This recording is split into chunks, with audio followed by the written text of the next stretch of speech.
আসসালামু আলাইকুম রহমতুল্লাহি ওবরাকাতুহু। আশা করি সকলে ভালো আছেন। আমিও আপনাদের দয়ায় ভালো আছি। আপনারা দেখতেছেন আখের গুড়। এটাকে বলা হয় বরিশালের ভাষায় বাটালি।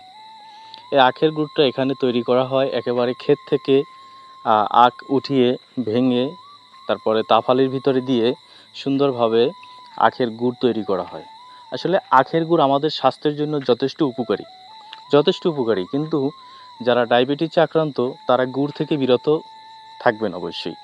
আর বাকি যারা রয়েছে তারা অবশ্যই এই আখের গুড়টা খাবেন।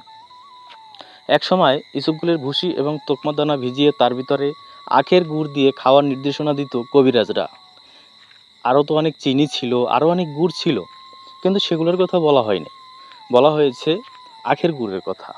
নিশ্চয়ই আখের গুড়ের ভিতরে যথেষ্ট প্রোটিন রয়েছে, আর সেই প্রোটিনটা শরীরে কাজে দিবে বলে সকল কবিরাজগণ বা যে কোনো মানুষ, সকল ধরনের ডাক্তার, তারা এই আখের গুড়টাকেই সাজেস্ট করে থাকে।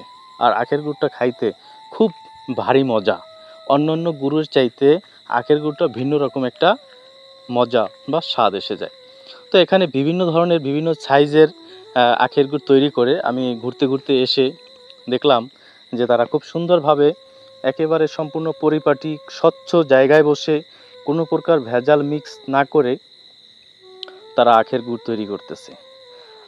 এখানে এসে আমিও আখের গুড় খেয়েছি, তবে অনেকটা স্বাদ পেয়েছি আমি, যা কি বলবো, বলার বাহিরে এক কথায়। এই যে বড় একটা তাফালি, এই তাফালির ভিতরে প্রতিদিন গুড় তৈরি করে এবং প্রতিদিন বিক্রি করে। তো ভিডিওটি ভালো লাগলে অবশ্যই আমাদের সাথে থাকবেন।